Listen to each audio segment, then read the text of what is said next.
Hey, Caleb. What's happening? Ready to get some sweat equity on? Let's do it. We got some flatbreads. That's right. Flatbread pizza. That's right. Courtesy of our good fine friends at Fruitwood. We're gonna have a happy Caleb because when you bring food into the studio, look at him. He's beaming. I know you can't see him. I'm ready to go. You can't see him in the audio, but ooh, baby. The shirt's not gonna fit by the end.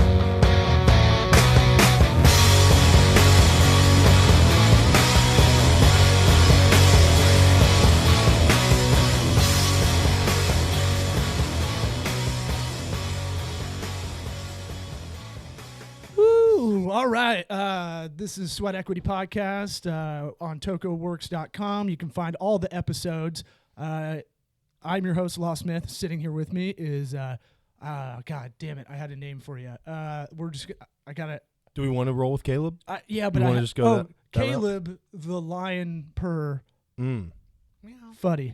All right. I like that better. You want to introduce our guest? You can take it over because I got to fuck with some knob over here for a second. Yeah, you go handle the knob. We have a good friend of the program here today, Price Giles, with Fruitwood Stand Up Market. Price, why don't you say what's up to everybody? What's going on, guys? Awesome, man. Awesome. So before we get into it, we'll do a little plug action. Yeah, a little plug action. Yeah. Other than the Fruitwood Stand Up Market, you got a plug? You got one? I don't. I'm gonna do my plug later on. It's someone that Fruitwood works with, a nonprofit they work with every year. We're gonna plug them. So I'm gonna wait to do my plug. Wow, so that's a tease. Do your plug. Do it up front, man. Okay, we're gonna head and go. We're gonna get into it in the episode, but to On Bikes, On Bikes. I think we've all either ridden in one of their their rides or have participated in some way. Someone wearing their shirt. Yeah, you might have seen a shirt. So yeah, want to give them a shout. Go check them out on social media. Just a simple Google search, we'll pull them up. Check them out, support, get involved. It's a charity that does like bike rallies and bike pub crawls and all that stuff. And then whatever they raise from that, they buy bikes for kids in the area. Oh yeah. It's in the Tampa Bay area, but who knows how these things kind of take off, and could be something that could be a nonprofit in any city, or you could probably talk to them and ask them how they do it and do it in your city. That's all business is. That's what it. That's a lot what of it comes business down is to. just like, oh, and I'm not saying that's business, but you got to act as if a business. As if you are a business. It's a business, they're as a trying charity. to raise money and pay their you bills. Gotta, it's got to get it right on that Yep. robot. I'm right in there now. There you go. You got to get all up in it. Okay, put my beard's in there now. Real nice like. Before we get into it, also subscribe on iTunes. Put a review out there. Pause. Just hit the pause button. Put that review in. Subscribe. Tell a friend if you like this podcast. We're trying to give realistic small business advice. Yep. We like doing interviews with people that are right in the middle of it, right in the beginning stages, and like Facebook, all that, Instagram, all that stuff. And if you have a question, you can hit us up at law@tocoworks.com or caleb@tocoworks.com. That's TOCOWORKS.com. I thought you were gonna finish my sentence. No, I wanted to. I had a. You should work on that. I think one episode I want to do the email read. Okay. We can talk about that off air though. That's an off air thing. You want to do the window dressing? That's fine by me. Yeah. It's about Toco. I don't know. I was thinking about it on the way over here, and I was like, CO. I think you do it good. I think I can do it.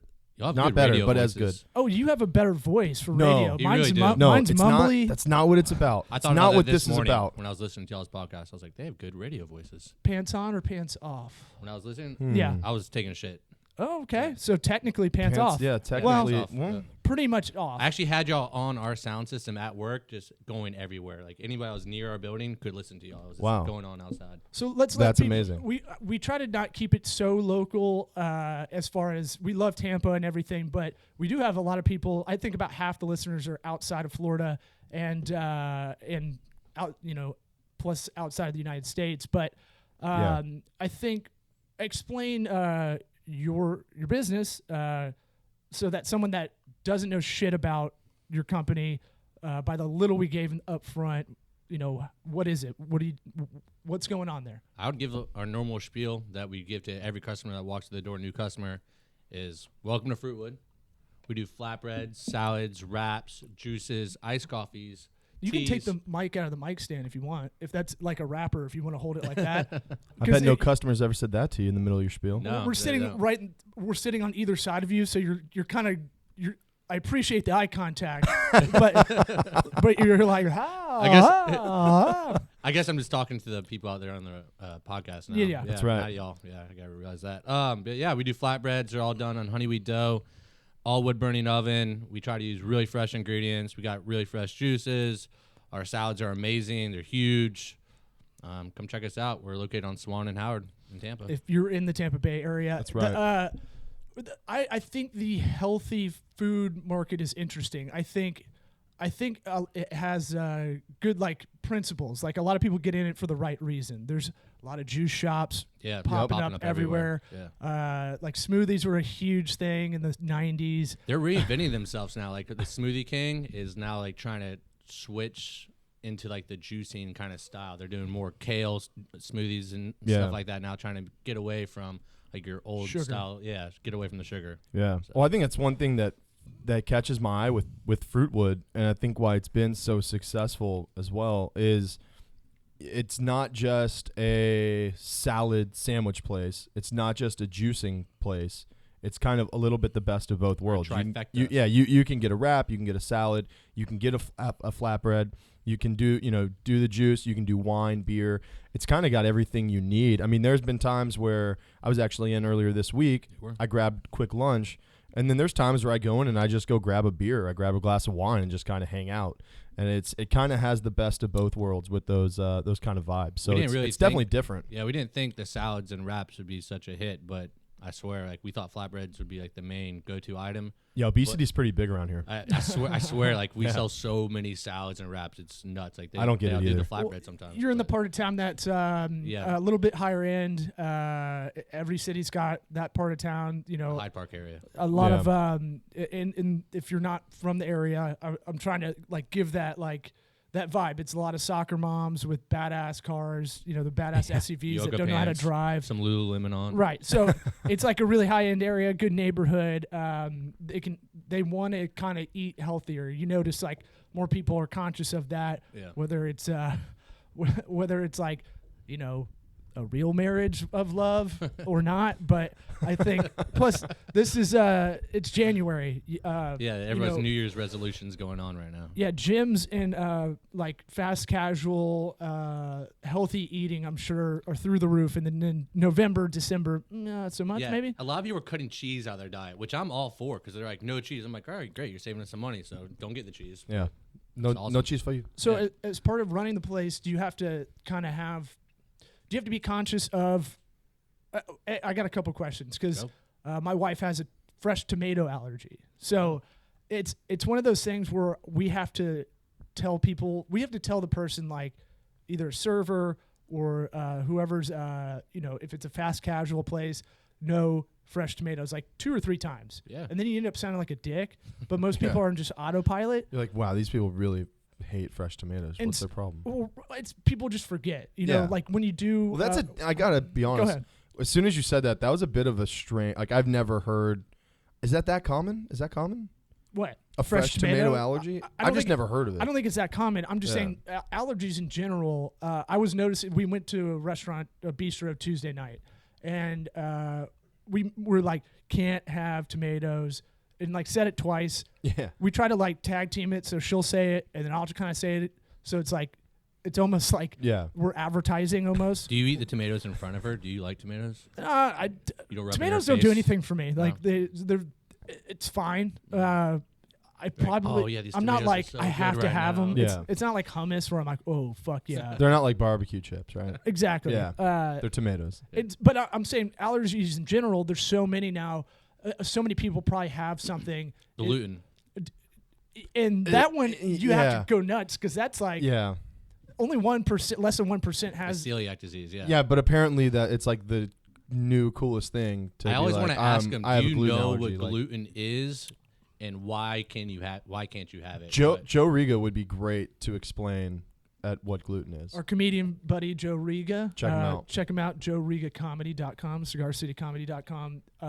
So I weave in plugs for our buddies. We navigate it pretty nice. But I'm saying like has that affected sales or your customer service experience? Is it what's it like on the other side of the counter? I honestly, like, if you're allergic to tomatoes or whatever, I'm just like, all right, no problem, we'll take it out. It's not like we Yeah. make everything fresh, so it's not like we're like have to like go back and remake something or take something out. So we make it fresh every time. So we just like, all right, great. You don't want tomatoes? Saves us like 50 cents or whatever. I'm like, great, don't get a tomato. Perfect. Yeah, but no, it's kind of annoying sometimes when you're like, the worst is when you just hear people be like, oh, you don't have any gluten like free flatbreads, or like, no, our flatbread tastes good. I'm not really concerned about your gluten free We keep flatbread. flavor in that. If Yeah. you want to eat cardboard, we got some out back Yeah, though. that's I'm just like, You can whatever. just- we But can then throw it I in the tell them to oven. get a salad, and then they're like, well, is your dressing gluten free? And I go, tell them, yes, our good dressing's gluten free, and I go through all that. Yeah. Like, what about tortilla strips? I'm like, they're corn based. You're good. So I don't know. That's like the only like So pet you're peeve the of mine. you are the Fruitwood gluten guru then. Yeah, That's what you're telling me. Consult with me if you're concerned about gluten. We have in an your food. on-site Yeah. gluten consultant, Price Giles. It's funny now, like everything says gluten free. Like meat doesn't have gluten, obviously, and it's like your turkey, it'll be like gluten free turkey. You're like, all right, it's everyone labels their Yeah. stuff now. It's like just- this avocado does not have gluten. Gluten-free Butterfinger. Yeah, it's like, Like- all right. Where are they? That's like when they did like no trans fat, and it's like, well, I didn't think this thing ever had. It did it before. It's the same thing. I laugh about it like every now and again. I'll go into the convenience store and it's like, now Pepsi with real sugar, and it's like, what the fuck? Like, What have I been drinking? that's a selling point now. Yeah. That's where we're at. So like, that's insane if Well, you you- really think about it. Yeah, you almost feel like you've been, like you've been like duped. I mean, we know, everybody kind of knows, but to market the new Pepsi, It's just like the audacity of them to just be like, to now just blatantly come out and be like, now we're going to put real sugar in it. Starting 2016, we're going to start using real sugar. It's like, just keep killing us. Well- Like, why? Why now? Speaking of ingredients, I wonder about this. So, okay, I'll ask the ingredient stuff later, more the supply chain stuff, because if you're in that fresh kind of sector, fresh and healthy, that can be a bitch. At the same time, I think y'all are in a good position. You're in this area where fast casual dining is on the rise like crazy. Yeah. Your Chipotle, Moe's, all that stuff, where you have to get out of the car. That's how I kind of just define it, really. I know there's probably other measures, but it's really like fast food. No, that Don't works. have to get out of the car.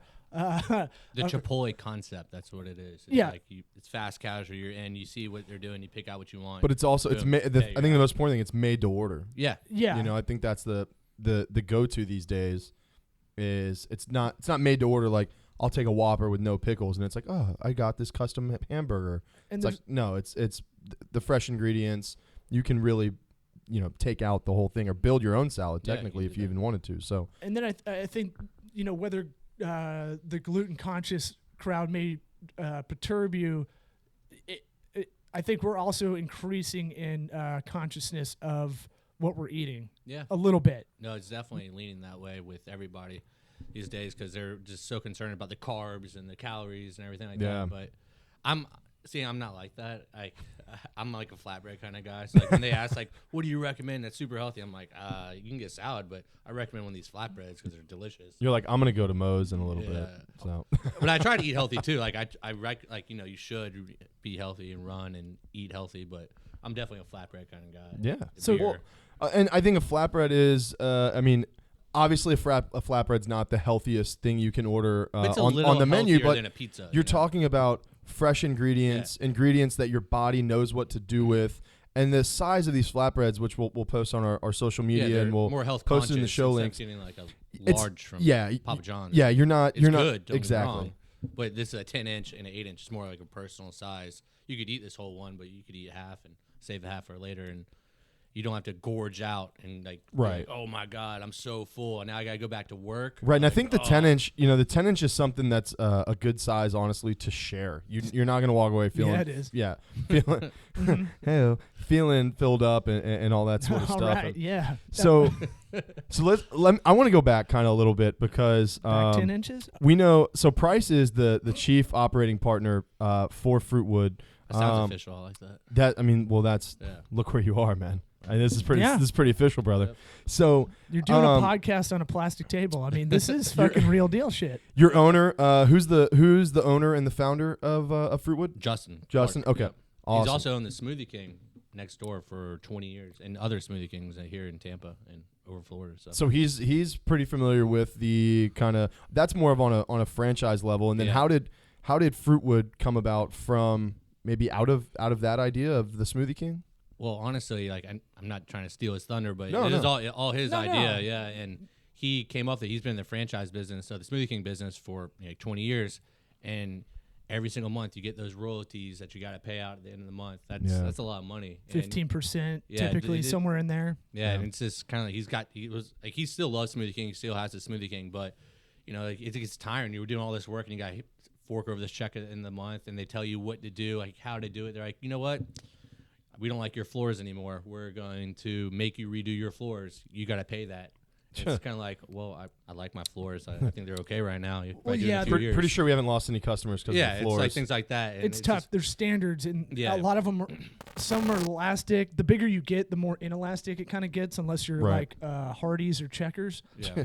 where it's like, do whatever the fuck you want, man. People are paying us to die. It's all good. Oh, you don't have to make. My favorite thing is Checkers, where the Checkers are rallies if you're in the West Coast. And my favorite thing about it is like they just don't. Actually, headquartered out of Tampa, but they don't give a fuck. Like they don't give two shits about like trying to make quick time or anything. Like I think the thing is, if you can get a car a minute, you're doing great.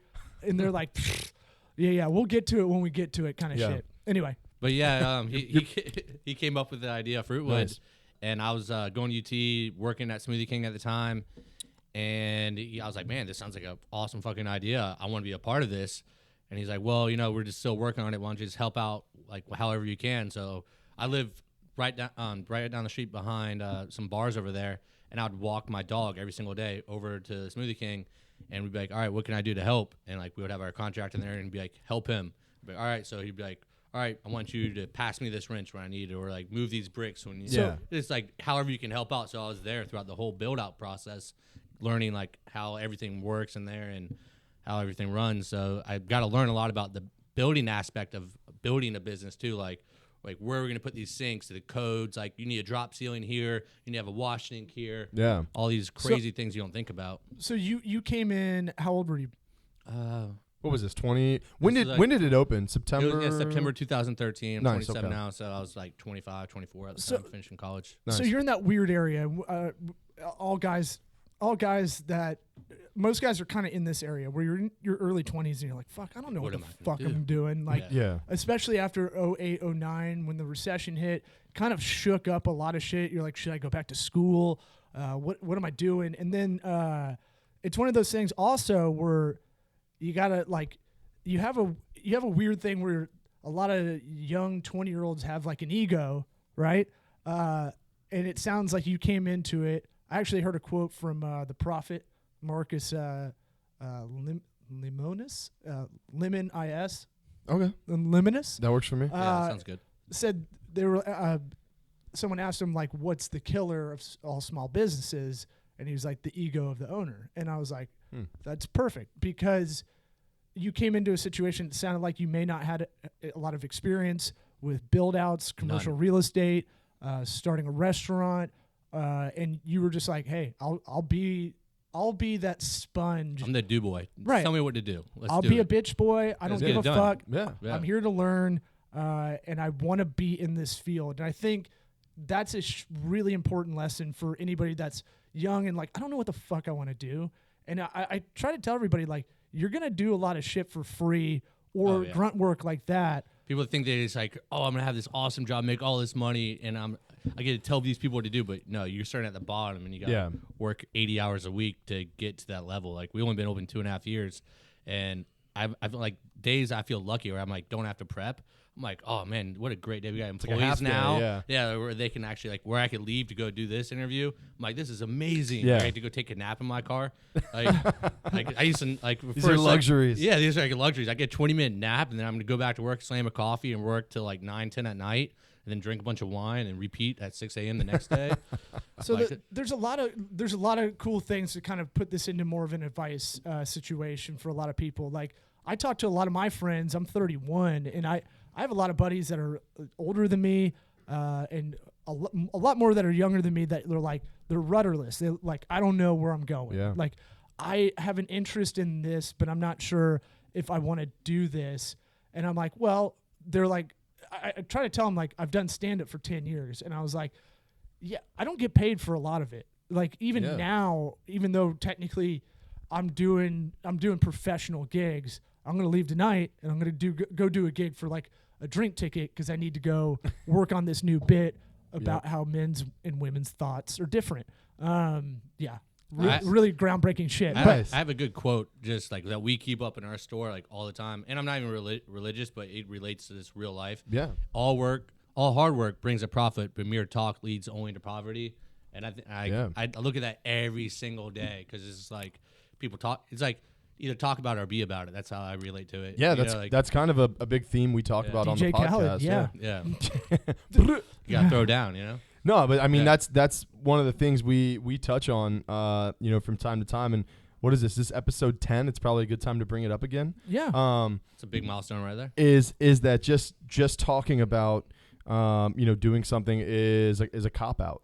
Yeah. It's getting the reward before you've actually done anything. Oh God. Yeah, and we Law and I talk about it a lot off air, but it's just one of those things where do not start talking about something until you've done it or you're doing it or and it's just one of those things you haven't done anything yet if all you're doing is my talking. philosophy at Fruitwood is I would never tell anybody something to do that I can't do myself and that I'm not great at. So like whenever it just comes to I don't know, making a flatbread or prepping the romaine to make the salads, like, you're sitting there, you're like prepping like 20 bags of romaine, you're slicing it, washing it, drying it. Yeah. And I'm telling this new person how to do it. Like, don't think I'm telling you just because, I'm just being an asshole. I'm telling you because we need this done. We're going to make about like 100 salads tomorrow. It needs to be done. And I got something else I got to do, but I could do this. And I'm showing you how to do it. I'm not like, this is something I've done for like the last 2 years. And now I'm showing you how to do it. Yeah. So, and it's kind of like a quality control aspect too, right? Like you're in a little bit of a higher up position, being, there from the get go of Fruitwood. And it's one of those things where you need to it may sound ridiculous to some people out there, but that's the level of commitment and passion that you're talking about when you're talking about Fruitwood. When you put out these products, exactly. You can't just have shit coming out. Like, it has to be the same thing every single time you come. So if you got this person, you're like, this is how you chop these carrots. This is how you're going to chop them every single time you do it. And yeah. No, it might seem like minimal, like, I'm just chopping this carrot. Doesn't really, who cares about this? But this is like our lifeblood. This is our job. Like, we're putting out these products for all these people to eat. Like, I got to pay the bills. We got to make this happen. Yeah, absolutely. And how many people would you say? I mean, based off of that, I mean, that is probably one of the more important things for you guys. Like you said, it's your lifeblood, and your livelihood is the importance of your customer service and your customer experience. Would you say the majority of your customers are repeat customers? Repeat. Like, I know them I'm pretty good with names, real good with faces, but I'm amazing at remembering what people order. That's like my gift. I don't know why. Yeah. So like they come in and I'm like, paddleboard, no cheese, light onions, light dressing. They're like, yeah, thank you so much. But it makes them feel like they're like, man, this guy really knows me. He knows what I want. He really likes like me. Your mom. Your mom gets a paddleboard, dressing on the side, no onions. Yeah. You got the Southeastern the other day. That's exactly what I got too. In an age of no customer service, I think people do appreciate. They gravitate towards like the few times that's actually exhibited where it's like, oh shit, this is a neighborhood thing. I feel like this is my place. And that's a lot of our customers. They can walk here. Like, they come in all the time. They come on their lunch breaks. They bring their kids in. They bring their like baseball team in after a game to celebrate. It's with people see all the time. It's a lot of revenue. The revenue stream in the service industry, we experience it too because technically we're a service industry. We're not selling any products. We're doing web development or branding or whatever. And a lot of it is trying to think, okay, existing clientele gotta be happy as shit. Then Word of mouth. 60% of your business, and then 40% you need to figure out how to bring in that new business. This is what someone told me once. You had one bad customer experience, they'll tell 10 of their friends, like, man, this is horrible. but you like do this amazing like customer experience with somebody, you can probably tell like a few friends. Maybe. I think that used to be an old. I remember that like a long time ago. I remember that hearing that in high school where it was. I heard it was 9. I remember that I just distinctly. Remember someone told me, yeah. But also what I'm saying is like I think it's a little different now. I think with the sharing principle of social media, it Yelp. It actually could vary wildly because if you think about it, it's not just 9 people. If they have a really bad experience, they might just blast it on their status update on Facebook, and that's worse. Hundreds of people that could see it potentially. Or write a review on your Facebook now. It's so easy to like get feedback now. You got Facebook, Yelp, Instagram, Twitter, all this stuff. It's good and bad. It gives a voice to a lot of people that are just horrible. That's why Hope It Helps is the best thing to follow on Facebook. We have good reviews. I check them every now and then. Y'all know what I'm talking about, though? Yeah. The comedian Ben Palmer, who he trolls customer service reviews. He acts so if it's like if it's Hardee's, maybe that's why I was talking about Hardee's earlier, because he posted that this week. He'll make a Facebook page that has the Hardee's logo, and then it'll have customer service Hardee's on it. Is he the guy who was behind the Target one? Yeah. Ask for help? Yeah. Mm-hmm. I I mean, I've that seen was these, absolutely hilarious. And he trolls all these people that go on Facebook pages of companies that are complaining. And it's like, I read an interview. I've done a show or two with him, I think in Atlanta, but it's one of those things where I was like, this is genius. Because everybody has this weird ego where I have to complain to someone because I can't just scream in a pillow. Well, that's what social media, and I don't want to get off the topic, that's what social media does, where it kind of gives everyone a voice, and all of a sudden everyone just expects to be. Everyone's a Yelp reviewer. Yeah, everyone's an expert. Everyone's not just a reviewer. Yeah, they're all a critic these days. And it's like, but if you have a keyboard, you think that everyone's gonna want to listen to you. That's why I'm a big believer, man. When I hear a movie's bad or I hear a restaurant's bad, if I want to go, I'm going to go. Mm-hmm. And I have friends who are like, don't go see it. And I'm like, no, I think I'm still going to go. And like, I'm telling you, dude, don't. I'm like, or what? You're like I want to go see it for myself. I saw Dolphin Tale 1, and I liked it. Harry Connick Jr. is a babe. I want to see if Airbud's going to make the team or 3 not. was awesome. But I'm saying, like, the general philosophy for this, not to focus too much on, like, social media or capturing reviews, is that if you just do what you're supposed to do and you do it at a high level and you're constantly keeping quality control, quality assurance, you're making sure you're doing what you're supposed to do as a restaurant owner, you won't have to worry about that. Now, you will have occasional bad review. I'll give you the so converse of that. Crazy person that you just can't satisfy. You could fucking crush it. You could be it happens. A badass steakhouse like we have Burns in Tampa. I love Burns. Yeah. There's a bunch in New York that are fucking awesome. Yeah. And there's still going to be someone that's shitty that's going to be like, well, I felt really hot when I was in there. It's like, bitch, you're on menopause. That's they made me wear an overcoat. Right. So I think I try to look at that. I try to back out from that kind of conversation and go, well, you don't it's the Mark Twain thing of like, if you always tell the truth, you don't have to worry about being called a liar or something like that. Yeah. Sounds about right. It's something like that. But it's like, if you tell no lies, you don't have to worry. I don't know. I can't remember. I can't look it up because the computer will crash. But looks like you had something you were about to say. No? Yeah. Well, I was going to get back on kind of the spotlight on Fruitwood here. And kind of, you guys are starting up Fruitwood, it's one of Justin's, it's kind of Justin's brainchild. Yeah. And can you go through, just because you were there for those, those beginning early stages, and can you go through kind of the main challenges of Fruitwood? I mean, when you guys were getting started and you guys you're open for business, and you kind of look at each other and you're like, here we go. Now what? Where's the customers? Yeah. Just start coming through the door. Come on. Where are you at? Was it something that, I mean, you guys probably, sure there's like a press release involved. There's you guys go out and you kind of help spread the word of mouth. On advertising. No, we actually did no advertising whatsoever. It took a while to grow. Don't get me wrong, but we don't spend any money on advertising. That's like our big thing we're against.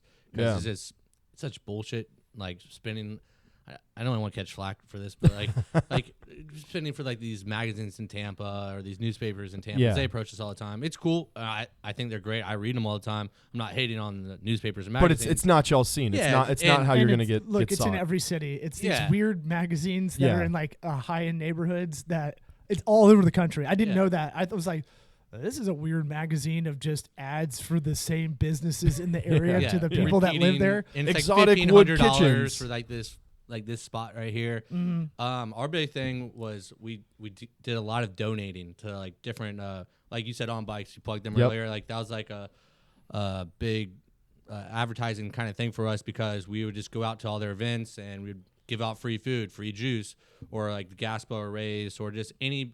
At first, it was like anybody that really approached us, like different schools, St. John's, like all those schools around us would be like, hey, we're having this PTSA meeting. Can you donate or a gala? Can you donate these gift cards or whatever? Like, sure. So we just started just giving back to like local things. Local in the, awareness, yeah. Yeah, into the community. And I think people really appreciate a business that's giving back to local charities or local things that are going on. And that brought them into us. So Yeah. And it didn't like it also helped. We have a prime location in the middle of South Tampa. We were like watching this get built. So they're like, "What is this? Yeah. What is this going to be?" And then they're like, once we opened, they're like, they just started like, "Hey, where are y'all? Tell us about it." And then they started coming in. And now we have. So it was a slow roll. Yeah, it was a very slow roll trying to get the customers. But once we got them, now they're hooked. So it's all good. But Yeah. that was a hard challenge for us at first, and then figuring out where we're going to get all this stuff from. That was another So problem. your supply chain, how does that work? I know that's not the sexiest topic, and this is where people might drop out. But This might not be in the headline title. I'll try to kind of translate this into like my dummy kind of way of looking at it. It's a pain in the dick, and I see this like going grocery shopping now, because like you're like, all right, well, this grocery store doesn't have good meat or fish selection, so I'm gonna go to a Trader Joe's, and then I got to go to the specialty store. My wife's Korean, so we have to go to the Korean grocery store. So it used to be like everything would be under one roof, and now there's so much segmentation on the demand side that it fucks the supply side, because you need, now you have such high constraints. Let's say you have to keep it fresh. You probably want to keep it Florida, maybe as we much as try possible. To, but like a lot of people be like, why don't you get these organic apples that are grown like wherever? And we're like, well, these apples cost like $80 for a box, but I'm getting these other really good apples. Like we try to use organic stuff whenever possible. We try to use local stuff whenever possible. But when you're going through like a few hundred salads a day, you're not going to get all this romaine from some local nice farm down the street with Right. like, some local people. It'd be cool if you could, but it's not really possible. And like same with apples, like we could get those apples, but we're going to charge you about $15 for that juice now. Right. Do you want to try? The market will demand what it is. So Yeah. when you have that one person that's asking for it, it doesn't speak for the market necessarily. no, They're no an one really- outlier. They're in the Yeah. top, standard deviation of that. It's like, Yeah. so it doesn't. I get what you're saying, and it's an awkward conversation because you're like, well, I'm not going to go into like economics class with you, but it would be pretty expensive.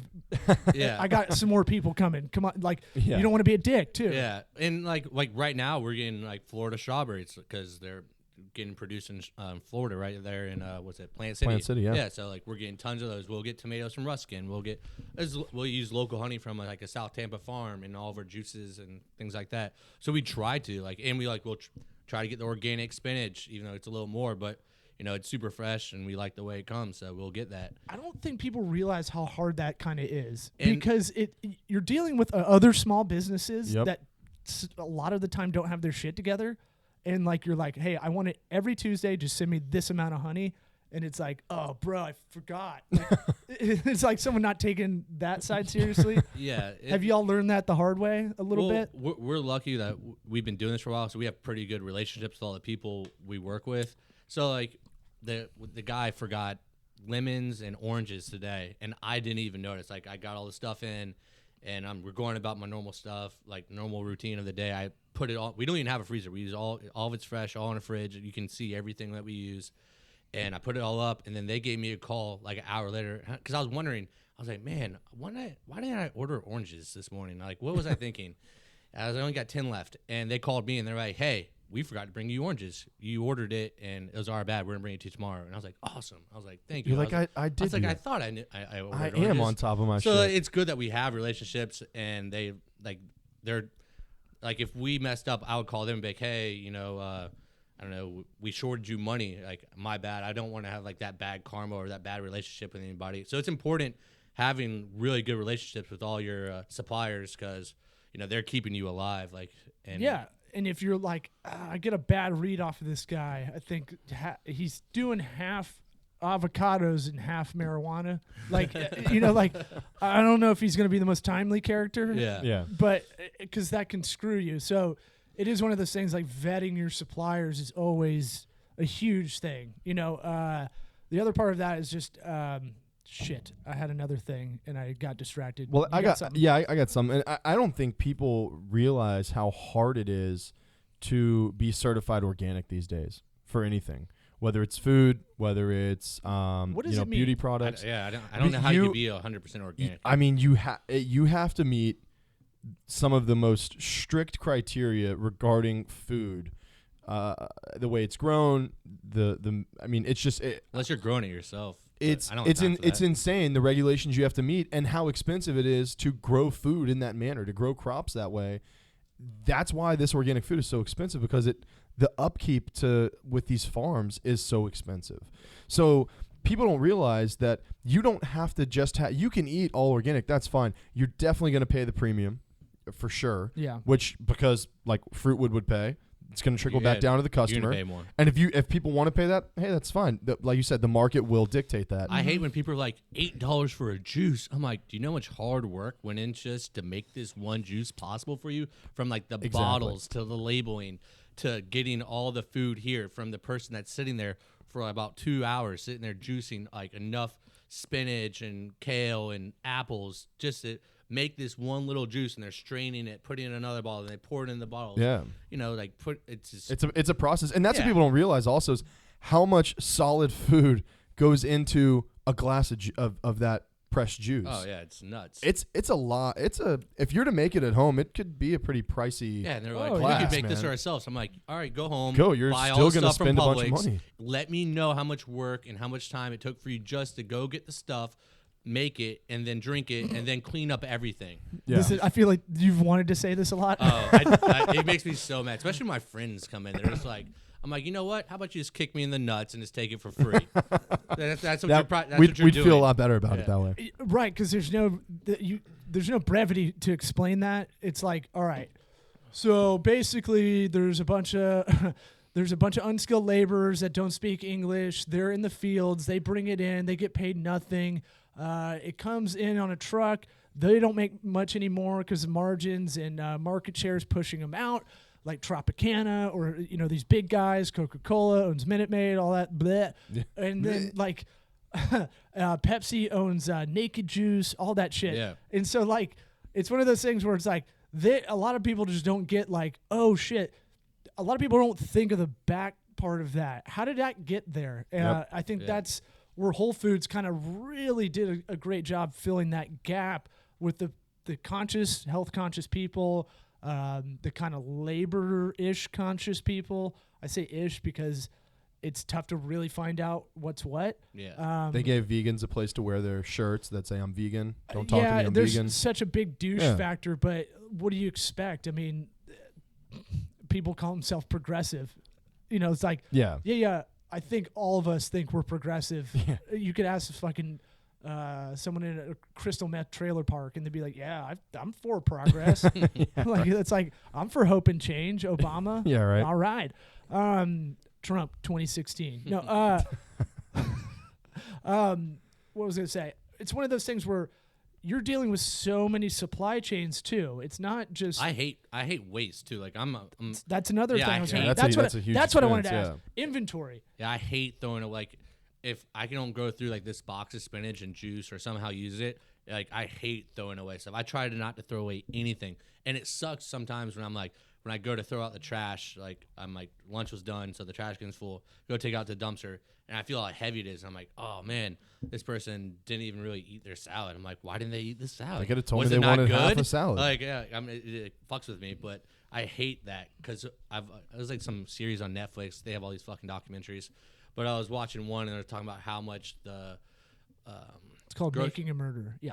Yeah, Stephen Avery. I don't think he's guilty, but He doesn't waste food. yeah, he doesn't, Yeah. especially not in jail. Nah. No, but how much the grocery stores just throw away because of sell-by dates, and it's like, Yeah. dude, that's still good stuff. Like, why are you gonna get rid of it? Yeah. Have you seen the John Oliver on his show last week tonight about how much food America wastes? It's crazy. No, I it's haven't seen it. nuts. And there is a lot of like guilt where you're like, if you're thoughtful or conscious of it, when you're throwing away food in your own fridge, you're like, God damn it, Yeah. I'm a piece of shit. And then Yeah. you think about the money you just wasted, and like all the people's time that went to build, like get you this product, and it's crazy to think about the supply chain of how much money, how much work goes in to get you to something in your fridge, and you're just like, oh man, the sell-by date says whatever today's date, January the 14th, 2016. I gotta throw away, but it's like, That's chicks. yeah, By the way, they do that. a Guys lot. do smell tests and they're like, I'll Yeah. fucking eat that. I'm usually I will not smell. I have a rule of thumb: do not smell test it. You're gonna freak yourself out if you're eating it the sell by date or the day after. Just cook it and eat it. If it's 2 days after, always smell it. That's my rule of thumb. I'll roll like 4 or 5 Yeah, days. yeah, I yeah. don't even care. I do smell tests. That's every my time. rule of thumb. But I'm saying like inventory can kill anything in the food area. Yeah. I'm not sure if I should call y'all a restaurant, juice place. It's kind of Fast a grab casual bag. concept. I Yeah, don't yeah. know. Stand up market, Stand-up man. market, yeah. It's a league of its own. Yeah. We're our own thing. But it's one of those things where you talk to a lot of people that own restaurants, and if they're really good about looking at their inventory, because you are dealing with a lot of different supply chains of like, you got the honey guy over here, you got the strawberry guy over here. What I was going to say is, did you have to find out how to manage that? Is that something that y'all are super concerned about? Because you don't have a shelf life if you don't have a lot of chemicals in there. Yeah, like our juice, it only has like a 5-day shelf life. And honestly, I like the ones we don't sell, I take them home. I drink them like a week after they're like the sell by date that we use, because it's just what we think they taste good. For a certain amount of time. After that time, it still tastes good, but people get freaked out. Mm-hmm. So I drink them. But you can come over whenever with a bunch of old juices. food. Yeah, just here's all the juices. Technically old food by the government that doesn't really check it that much. Yeah, it's not even regulated. Mm-hmm, mm-hmm. That's I how forgot these where I was going flatbreads with got this. here. Trump 2016. All right. Dead. But I'm saying like, have you had to figure? Is that something? Because I feel like that doesn't end. The inventory game, a lot like your marketing strategy for any company. You don't spend anything on advertising, but your marketing is your experience. Once you got people through And the we door, allocate that money to like the free stuff that we're giving out. So that's it's part. still spending money. Corporate social responsibility is the fucking general business book term for that, but it is spending money on nonprofits for local awareness. That is part of your marketing platform. We do the same thing as well, and it's one of those things where I feel like it's golf, like the inventory game for a restaurant. You'll never really master it because there's too many variables. We're pretty good at it. Like there's stuff every now and then you throw away, but most of it, honestly, like we do, because we have so many customers, so like it keeps on coming in. So we have to keep up now with demand. It used to be like, man, we have all this spinach. What are we gonna do with it? So we would be like, let's make a lot of juice and go give it away for free so people could know about us and learn about us.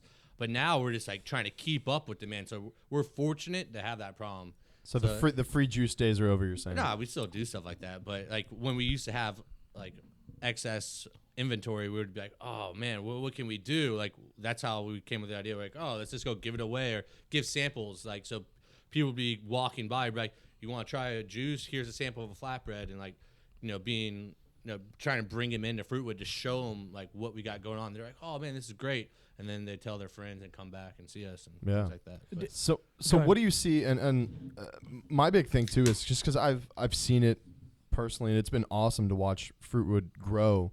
and become what it has.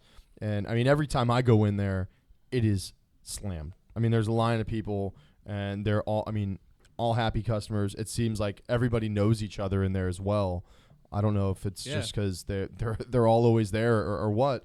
But I mean, I would say up to this point, Fruitwood has more or less been a success. But where do you see Fruitwood going in the future? Do you see possible more locations? Do you see you guys getting into expanding the menu, or is it just the old if it ain't broke, don't fix it? People love what we have, and we're just gonna keep doing what we've been doing. I think Fruitwood here in South Tampa, we're not changing that.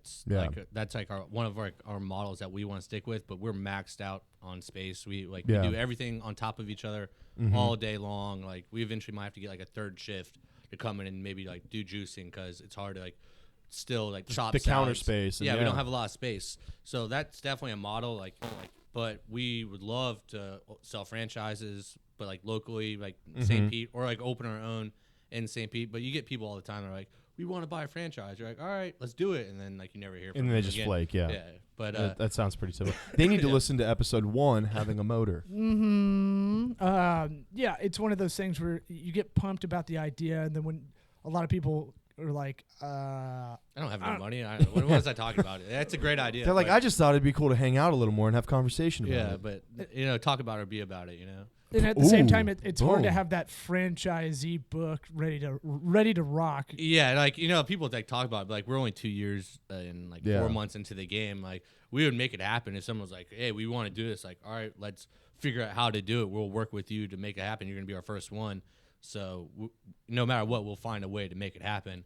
But I think more likely we would like to open our own someplace else, like maybe in St. Pete. Just grow another location. Yeah. As a partner, I mean, you don't really start making a shitload of money. This is with anything that starts as a local small business, service oriented. You don't start really making money until you have those second, third locations, economies of scale, because you can manage, you can pop around to 2 or 3 locations. Your salary's split between those 3. Same with your other partner. And then that's when your profit margin goes up per location. Yeah, you can probably. I think you can probably handle like 10 to like 8 like by ourselves. But like once you start getting past that, like you can't really have quality control. Maybe 8's even too big of a number, but you really wouldn't have the quality control. So probably have to hire someone just to handle quality control. Yeah. Oh yeah, you have regional director. Yeah, you would have to get someone just like pop in because you can't jump to every place. Yeah, you wouldn't want to sacrifice the service or the product that you guys are providing out there. So. Well, look at like Chick-fil-A's new competitor that started out of Tampa, which is PDQ. Oh yeah. Perfect. And they were like, "We'll be your Pepsi to Coke." Like I don't give a shit. Like the market's huge for that. Yeah. Right, and they have a clean experience, same thing, higher price, fast food. Yeah.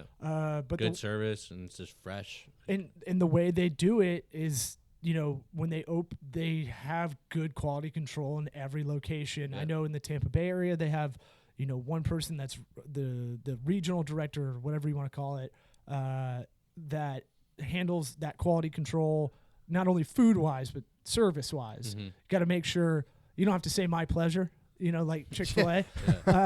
But yes, they are open on Sundays, so it's a little crankier. But they might be making up for that, that Chick-fil-A when you're really hungover and want some fucking chicken nuggets. Woo. Yep. Yum.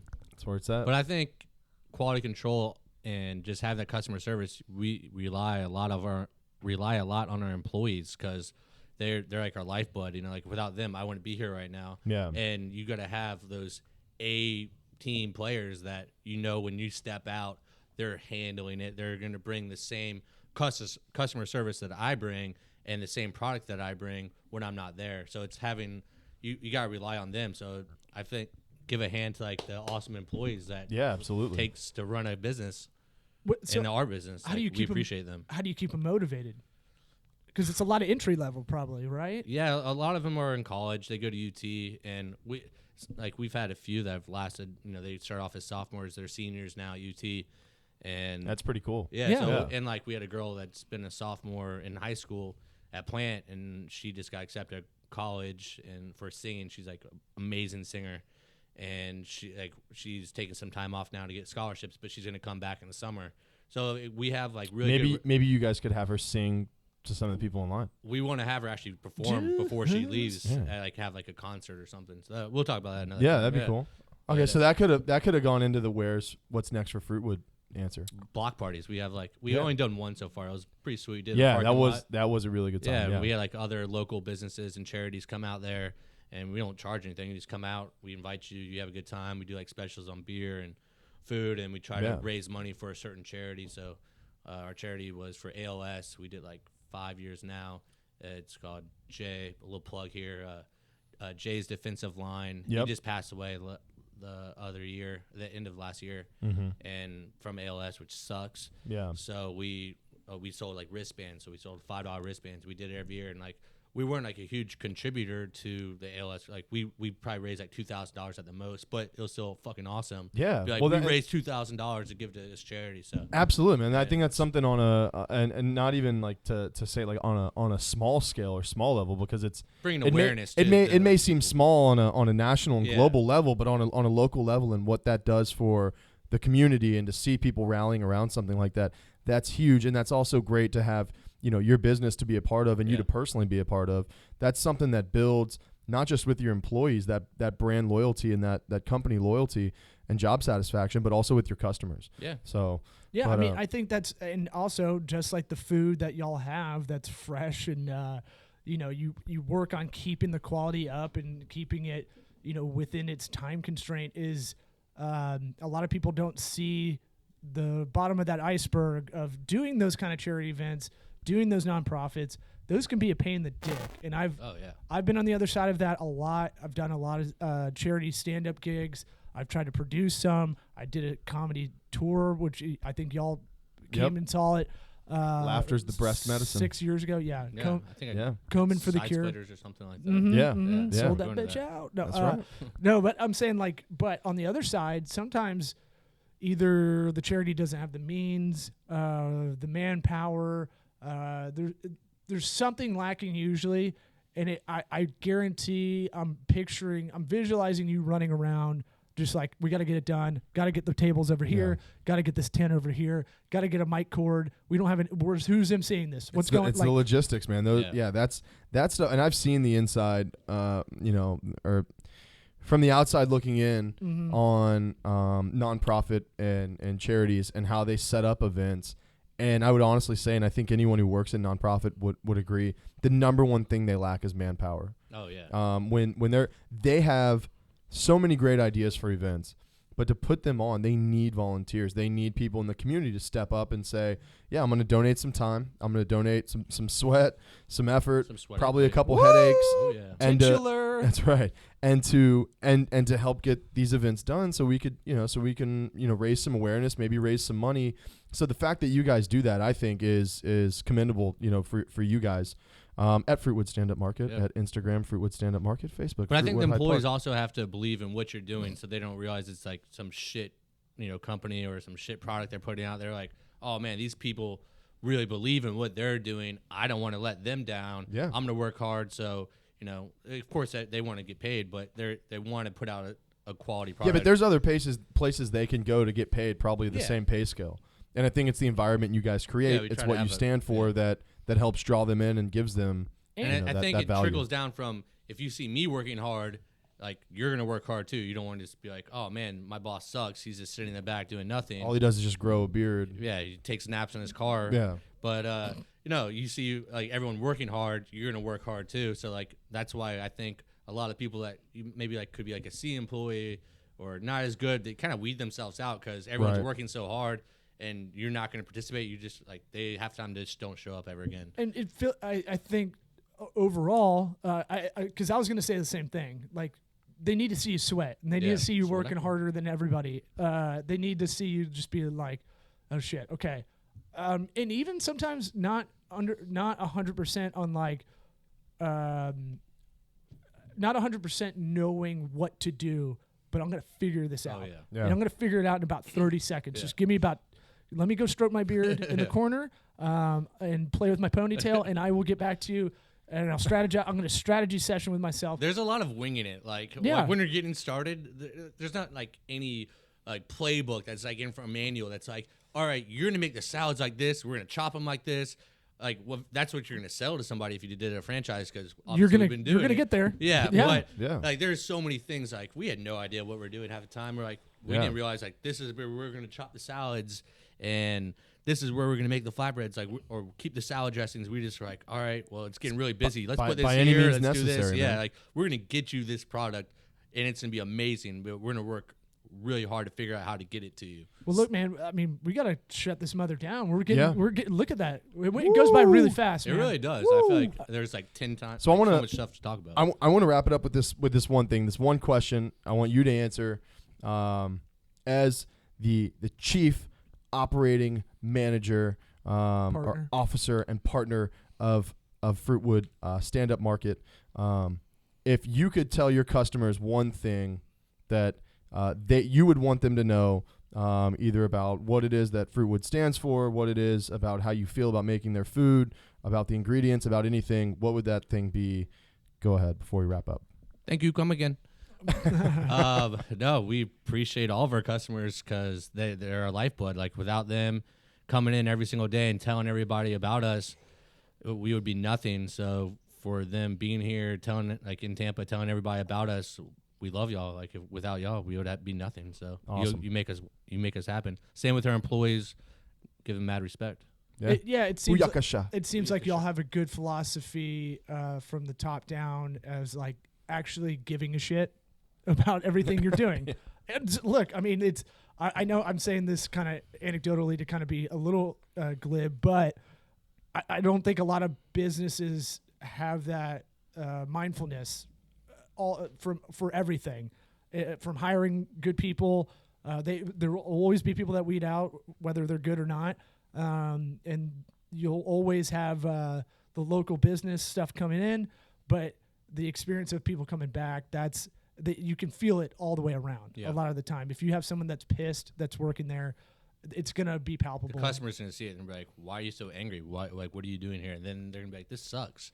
I had this angry person serving me my food." Right. Fuck Yeah. you. Yeah, like the lady at Checkers, just fucking always pissed. Like, I don't what do get you it. want? I didn't do anything. All right. And Don't- it's hard to be positive all the time. Like, trust me. Like, you talk to like a few thousand people, you're just like, God damn it! Like another one. Like, stop. But no, and then like you're telling yourself like, wait, I shouldn't be like that. Like, I'm thankful they're coming in. But like you know, like you still get tired. Like it's hard. It's Yeah. like Well, being you're a human being. yeah. well, it's like So- being a pastor or priest. You know, you gotta just put it out there. But I'm sure when even you don't want to be positive or super nice. I'm You sure gotta do it for everybody else. after a while, like you walk in not feeling it, and then probably about 20-30 minutes in, the more positivity you give out, the more you get back. Yeah, and plus, like you're in a positive environment, like other people, you feed off other people's energy, and you know everyone's happy. Yeah. All right, man. So I think that's a pretty good place to wrap up for the episode. We've guys, check out Fruitwood Stand Up Market. You can check them out on Instagram at Fruitwood Stand Up Market, or you can check them out on Facebook /Fruitwood Hyde Park. And I think what we're gonna do is maybe on Tuesday when this episode drops, we'll play it through the loudspeakers at Fruitwood. Yeah, and enjoy absolutely. a flatbread with you guys. Let's do it. I'll sit outside so I don't hear my mumbly voice. But yes, I will drink in the parking lot. Cheers. Cheers. Thank you.